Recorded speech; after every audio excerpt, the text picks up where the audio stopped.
CAT learners. It's good to be with you, and we're going to be discussing computer user rights. Dylan, thank you for joining us. Pleasure. Let's talk about whether internet access is a human right or not. That's a really interesting question. My personal view is that increasingly it is a human right, as much a right as it is to water, sanitation, electricity, healthcare, and education. There are certain countries in the world, particularly the Scandinavian countries, where they have written it into their constitution that internet access is a right of every citizen of that country. In South Africa, it's not anywhere near that stage, but I would certainly say that the trend, the movement is towards internet access being one of those fundamental rights of access. And the reason I say that is more and more of the global economy is moving into that space. Less and less are people able to be productive and contribute meaningfully to an economy and therefore derive an income from that economy without being able to access the internet and some of the information on the internet. So for me, it certainly is a case that increasingly people without access to the internet are just simply going to fall further and further behind. They're not going to have the kinds of tools and competitive advantage that they need in order to compete fairly on a level playing field. And this is really where this issue of the digital divide comes into its own. It's not just the case of those with computers and those without computers. It's now very much a case of those with access to this global network and those without access to this global network. And those without access are unfortunately at a huge disadvantage. And I think that because they're at such a disadvantage, it does become an issue of human rights. Does everybody have the same tools and the same opportunity as everybody else? And if they don't, I think that does speak to an issue of human rights.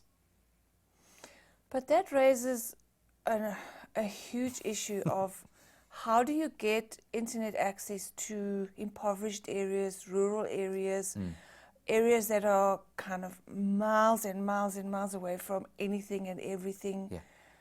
Yeah. And in South Africa, we seem to be far away from that reality. We're getting closer, and I think the same issues that are going to need to be solved with providing internet access to everybody are exactly the same as need to be solved to provide quality education and quality health care and water, sanitation and electricity to everybody. We certainly can't say, well, because you live in a rural area, sorry for you, you can't have it. It's not a case that we can simply turn our backs on those people. I think technologically, though, we're in a far stronger position now than we've ever been in being able to provide this level of access to everybody, because we now no longer need to run wires or cables into everybody's home or village or hut. We've got mobile telephony and we've got mobile internet access now. And in many cases and in many ways, this mobile revolution is allowing continents like Africa, areas like Africa, to leapfrog some parts of the development of the developed world, because we don't need to spend enormous sums of money digging up every single street in order to lay cables down anymore. Okay. So it seems like there are technologies available that will make this a reality sooner rather than later. Given that you have internet access, do you then think that internet users should be able to view anything and everything, just what they want? Let me put it to you this way. My rights to swing my fist end where your nose starts. Okay, Dylan. And so I think, yes, as well, we live certainly in a democratic dispensation here in South Africa that's shared in a lot of other places around the world, not everywhere. But certainly my right to do what I want needs to be curtailed when it starts impacting on and infringing the rights of other people. And I think the same paradigm, the same principle applies to the internet as simply an extension of the real world. So yes, I do have the right to go and look at any sites that I like. But I would say that my right to do that ends when those websites or when those services impact negatively on other people's rights. So a horrible example is child pornography. I would say I don't have the right to view child pornography because in that instance, a child's right to safety and security and care is being violated. And so I think it's always this tension and this balancing act. Do the rights of one group of people impact negatively on the rights of another group of people? And so in that instance, I would say I have the right to view what I want on the internet so long as it doesn't impact negatively on somebody else's rights. Okay. But there have been some challenges to some of the perceived restrictions of late. Absolutely, yes. And without getting into some of the politics of that, I suppose it does come down to whether someone else's rights are being violated. I'll give you one example. There's a new kind of online currency called Bitcoin, which allows you to trade goods and services on the internet with this virtual currency that is traded like a normal currency. You know, some days it's cheaper than others to buy. Yes. Now that currency or your spend of that currency can be tracked. There is this massive ledger that all the currencies, all the Bitcoins that are ever spent or bought are tracked. And so if I go ahead and I spend my Bitcoins, my name goes into that ledger. But then another group of people came along and they developed a piece of software called Dark Wallet that allows me to cloak my activities in terms of my spend or buying of Bitcoins.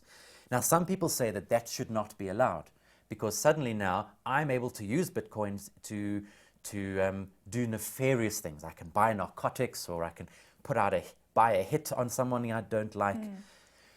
Those kinds of issues become a lot more complicated because who else's rights are really being violated? Does the government have a right to know exactly what I spend every cent of my money on? I don't have a short and sharp answer for that, but I do think that the internet and a lot of these technologies raise really important questions for us that we will have to spend the next decade or so debating and getting to the bottom of. Do we want to live in a society like North Korea where everybody's activities are monitored all the time, or do we not?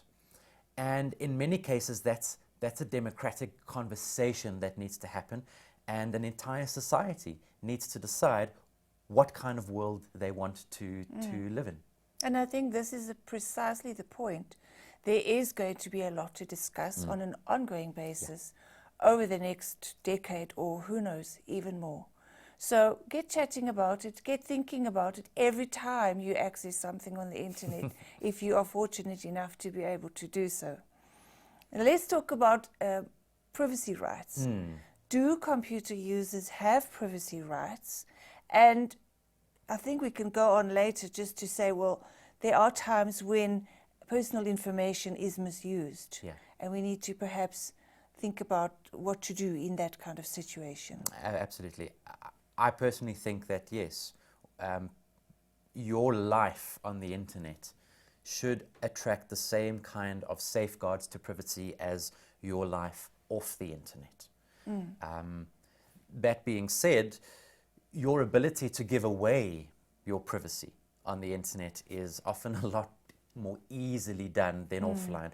And sometimes we're simply not aware of the privacy that we are giving away. Do companies like Google have the right to track our online behavior? I would say that the line is drawn in terms of whether their data about me is anonymous or not. Is my viewing pattern, is my browsing pattern on the internet just an anonymous set of data in a really large database, or does it have my name attached to it? And I think the same kind of lines in the online world can be drawn as they're drawn in the offline world. For example, if I spend money with my credit card, that transaction is obviously logged. And all of my transactions are logged with the bank and with the credit card company. And that's fine so long as nobody else gets access to that information with my name attached to it. Yes. Similarly, nobody has the right to come in and search my house without probable cause, without there being a really good reason for them suspecting me of something illegal. I think in exactly the same way, nobody has the right to come in and look at my computer hard drive or look at my browsing habits, unless there is a really good reason for them to do so. There's some credible evidence that suggests that I've been doing something naughty. And so in this case, I would say that my online privacy needs to mirror my offline privacy as far as possible. Obviously, except in cases where I said where we voluntarily give that privacy away because we perceive some sort of benefit in return. And Facebook is a great example of this. We give away a lot of privacy on Facebook, but we do so because we perceive that we're getting some sort of value in return. And maybe some people need to reconsider. Perhaps they do, yes. Yeah. So we're saying we've got privacy rights, but we also need to be extremely responsible with the rights that we have.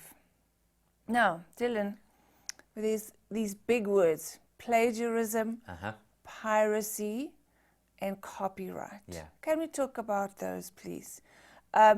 We need to avoid plagiarism and piracy and copyright infringement. That's right. Let's go through those. Well, plagiarism is really the act of you passing someone else's work off as your own. So someone writes a really wonderful paper, and you take whole chunks of that paper, put it in your own paper, and say, look, this is all my work. It's a form of stealing. Yeah, You're stealing somebody's ideas and effort. Piracy is also a form of stealing, although it's a little bit more blatant. Pirating music and videos on the internet. In other words, stealing stuff, downloading stuff that you should be paying for, that you are circumventing payment methods to get a hold of. That's piracy. Yeah, and there's a lot of that happening. There's an enormous amount of that, and I mean, we know all the stories about the music industry in the 90s almost being destroyed because of online piracy. The people would steal music and then share it with all their friends that didn't want to pay for it, and it's really forced the music industry to reinvent its entire business model. And then copyright infringement is again, it's a kind of theft, and you can infringe somebody's copyright by plagiarizing their work or by pirating someone's song. You are not respecting the copyright under which that work was released. Every work is released under a form of copyright that has certain restrictions and conditions for your use, and if you violate those, if you don't abide by that pact, by that agreement, you're in violation of copyright. So what does the copyright normally say? The default position of copyright pretty much everywhere in the world seems to be all rights reserved. So I make a little doodle on a napkin in a restaurant.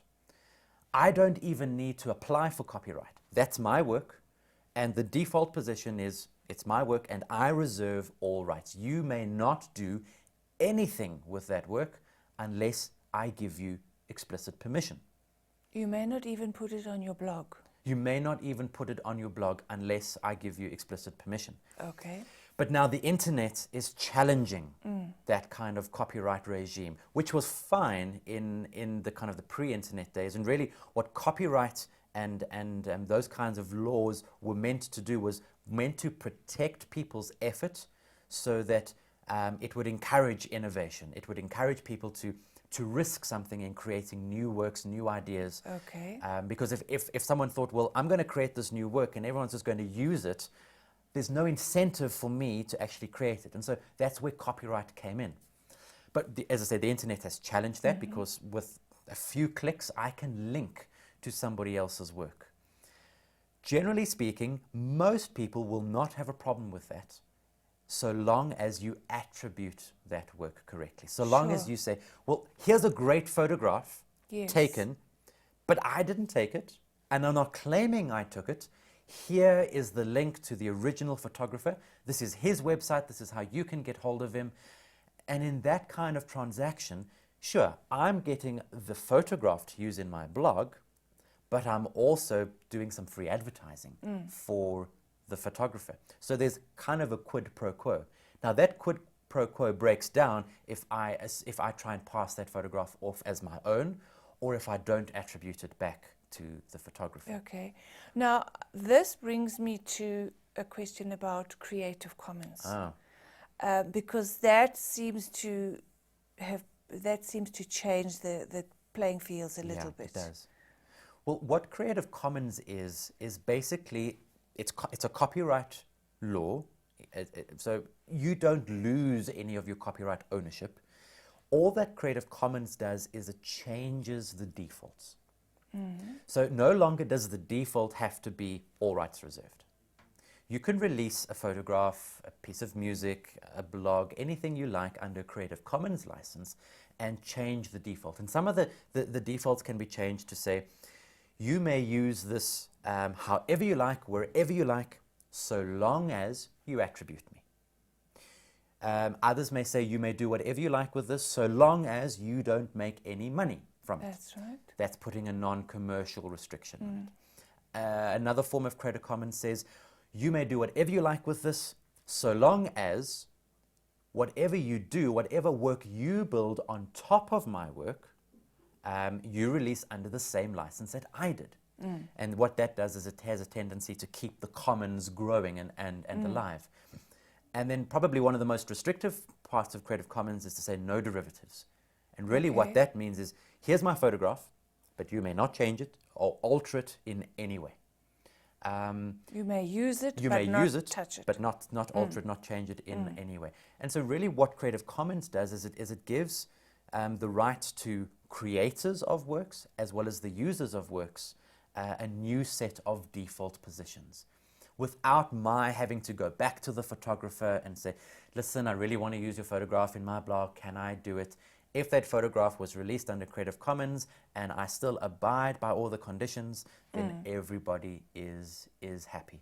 And really, I think one of the benefits of Creative Commons is that it can kind of give a lot of fuel, a lot of energy to creative works, because now suddenly I've got the entire internet and all the Creative Commons works released on it as almost a starting point for my own creative work. So I can take that piece of music and that picture and now suddenly create a slideshow together and release that as a new work without the Creative Commons being in place, and with my having to go and specifically ask those creators for specific permission.